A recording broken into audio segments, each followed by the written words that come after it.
My chest is one of my most well-developed body parts now, but it wasn't always this way. I spent years in the gym training it wrong and not making the progress that I wanted to make. I'd try every angle of press, I'd try every angle of fly, I'd train chest 2 or 3 times a week, and still nothing seemed to work. And when I look back now, there's quite a few things that I would do differently. But unfortunately, time and time again in the gym, I see people making the same mistakes that I was making. So the purpose of this video is to go back over the mistakes I made and make sure that you don't make them so that you can grow your chest quicker and more effectively than I did.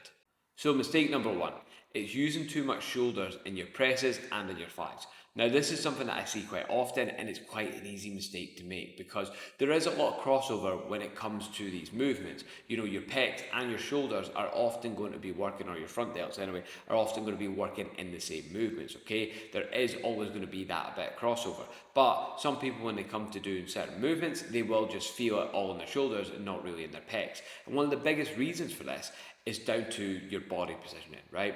So if I turn to the side here, right, and I kind of hunch forward like this, we'll see right now my front delt is actually in front of my chest, okay? My front delt in this position, if I were to do a press here, would probably feel more of the movement. But if I just make one adjustment, and I bring my chest up nice and tall, I sit a bit more upright, slight arch from my lower back, all of a sudden, and I'm not pinching my shoulder blades back together, I'm just like, again, just keeping that kind of upright chest, I'm keeping my chest nice and tall, and if I do the movement like this, you can see that the pec is always staying in front of the shoulder, okay? I'm keeping my chest up nice and high, and I'm not like protracting too much, I'm not reaching forward too much, I'm not allowing my upper back to round.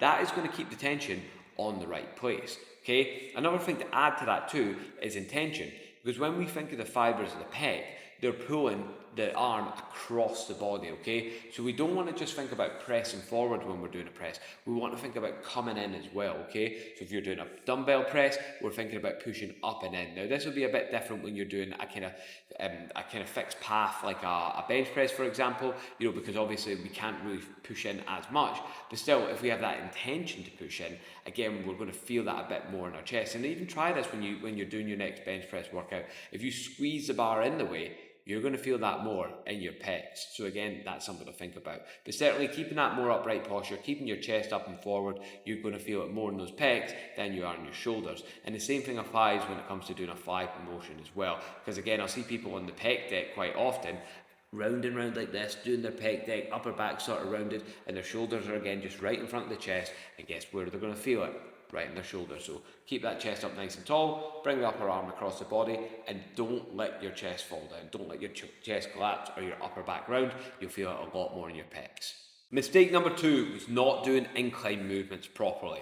Now, again, this kind of ties in nicely to the last one because there's a fine line here. There's a fine line between turning something into an incline chest press and turning it into a shoulder press, okay? But let's just start with some pec anatomy again, okay? Because we've got the upper fibers of the pec, we've got the lower fibers of the pec, and we've got the mid fibers of the pec.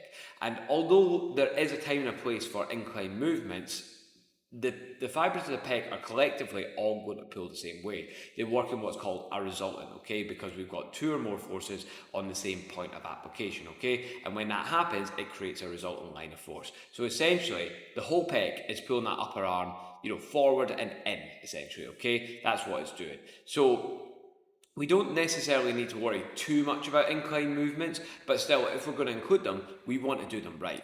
And the mistake most people make with incline movements is they just don't have enough incline. You know, they put the bench at like a 45-degree angle, but when we look at like a 45-degree angle for me, with my shape and size of rib cage, we'll see that that's still going to be like a mid to lower pec movement there, because like we talked about in the last point, whatever's the highest point is going to get the most tension, okay? So we want the upper pec fibers to be the highest point, but we don't want to include too much shoulders. So again, for most people, we're going to have to find a slightly more upright angle, but not too upright that it becomes shoulders. So it is a fine line to cross, okay? So it is going to be more upright than you would probably like it to be, which means the press is going to be harder, but also our intention then it needs to be right too, because if we look at upper pec fibers, again, the direction they're going, you're going to want to follow them. So what I really like doing for this is like a high incline cable chest press, because what I'll do is I'll start with my arms narrow and I'll bring my inside of my elbow, I'll take it up and in towards my chin, okay? So I'll follow that path of motion there,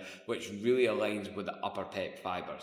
And you know, in terms of exercises to feel in the right area, that is one that I actually feel specifically hitting that fiber. And again, sensation isn't everything, but I certainly think that is a good sign that we are getting some of those guys in. So like, in a way, a bit of a mixed message there, because I think, especially if you're a beginner, you don't need to worry too much about, angles of incline or, incline, decline, whatever. I don't think you need to worry too much about that. You just need to get really strong at the chest movements that are going to suit your mechanics, which we're going to talk about later in this video. Mistake number 3, and that's using too many exercises that are essentially the same. If you do a flat barbell bench press, right, and then you go into a flat dumbbell bench press, those two exercises are essentially giving you the same thing. Now, don't get me wrong, yes, there's small differences between them. Obviously, with a dumbbell press, you can come more forward and in, but what happens with the dumbbell press is, and the bench press, like flat barbell bench press, is at the top of the movement, there's no tension there because your arms are just straight like that, okay? So like your joints are essentially stacked, right? And it means there's going to be no tension on the pecs in that position, okay? So both of those exercises are going to be more lengthened range emphasis, okay? The bottom of the exercise is going to be the hardest part, and that's okay. But what I would do differently now that I didn't do back then is I would pair that up with an exercise that is going to target the shortened position a bit more, okay? And that doesn't mean doing like a superset, doing one right after the other. It just means within that session or within that training week, I would make sure I do an exercise where I target the lengthened position of the pec, so again, your flat barbell bench press, and one where I target the more shortened position of the pec. So again, this might be more like a machine fly, something like that, okay, that has some tension in this position. Because when we look at the flat dumbbell bench press, yes, you get into the shortened range, right? But there's no tension there, okay? So that's a big difference, okay? Your pec is going to be shorter because your arm is up and forward and in, okay?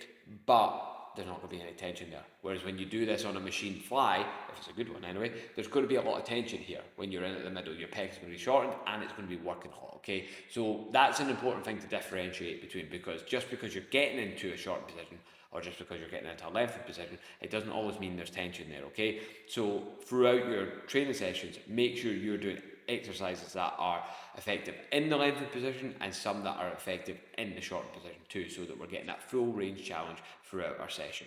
And if you're sitting there a bit confused, wondering what your chest session should actually look like, well, head over to the link in the description where I have put a free chest workout in there for you to download and use as a template for your own training. And again, there will be differences from person to person, but using the information within this video and some of the notes that are on the program, you'll be able to pick the exercise that's right for you, and it gives you just a sort of template to follow along with, okay, if you want to grow your chest. Mistake number 4 is not picking the right movements for your mechanics, the way that your body's built. And to be honest, for me, this actually wasn't that big a problem, because fortunately for me, I've got a decent shape of rib cage, and pressing movements actually suit me quite well.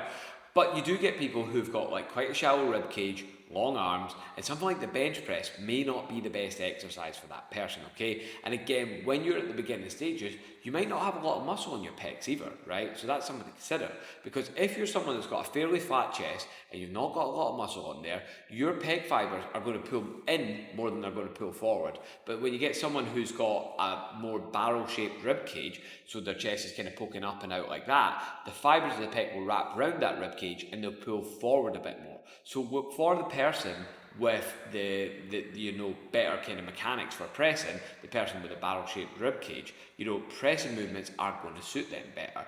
But for the person with that flat chest with, not such a big rib cage, the shallow rib cage, the fly movements will actually suit them better in the position that they're in. Again, as you build muscle on that might change a little bit, because as you build muscle in your pecs, it might just change the mechanics of the movements ever so slightly. But ultimately, a lot of this is going to come down to the shape and size of your rib cage, and then again, like the length of your arms is going to come into that too. If you've got really long levers, well, bench pressing, unfortunately, is probably going to be quite a hard exercise for you. So you might be better to put more of your efforts into the fly type movements and maybe certain chest pressing machines. Okay, so again, that is going to come down to the individual. And mistake number 5, and this is actually the most obvious and simple one to fix, is not progressing your lifts. Not logbooking, seeing what your numbers were last week and coming back and trying to beat them. Because essentially, no matter what you're doing in the gym, no matter what body part you're trying to grow, you need to be progressing your lifts over time. And that doesn't mean adding 5 kilos onto your lift every single week. No, it's just micro progressions over time. Again, sometimes that might be adding more load, but sometimes that might just be getting one more rep than last time. In the beginning, if you're fairly new to this, then yes, your lifts are going to go up fairly quick. You're going to see progress week after week, and it's going to feel for a while like it's great. You know, every week you're getting those that kind of dopamine hit where yes, I've got more than last week. But when you get to a certain stage, it's going to get more difficult, and you're going to be fighting for every rep. And sometimes, like when you get more to the kind of the stage I'm at, if you can put 2.5 kilos on your bench, or if you can get an extra rep in your bench, you've had to really fight for it. But you know, that's actually a really big improvement when you get to this stage, you know, when you've been doing it for longer. So depending on where you're at with things, you know, this might be a lot more progress, it might be a lot less, but either way, you need to track it. And if you are a bit more advanced and you've been doing this for longer and, you know, the progress is hard to come by, don't get bored logging it. Don't get bored sometimes putting the same numbers in week after week and it taking you 3 or 4 weeks to put a rep in your bench press. It happens, okay? Stick with it. Keep progressing. There are other things you can look at, but for the purposes of this video, just keep logging your lifts and keep on top of it, okay? Hold yourself accountable to it, because at the minute you stop logging, then you're just guessing and you have no idea if you're progressing or not. So those are 5 of the most common chest training mistakes that I see in the gym. And just to go over them again, we've got using too much shoulders in your pressing and flying movements. We've got not setting up your incline angles correctly. We've got exercise redundancy, where we're doing 2 or more exercises that are essentially doing the same thing and you're not getting anything extra out of. We've got picking the wrong movements for your build or for your mechanics. And we've got not logbooking or not making sure you're progressing your lifts over time. And for years, training my chest was something I struggled with, and I thought just genetically it was something that was never going to happen. But in reality, it was just my training. My training was shit, and once I fixed it, my chest started to grow. If you want to see the style of training session that I actually run now for myself and for my clients who want to grow their chest, then make sure you head over to that link in my description and download the free 10-point training program.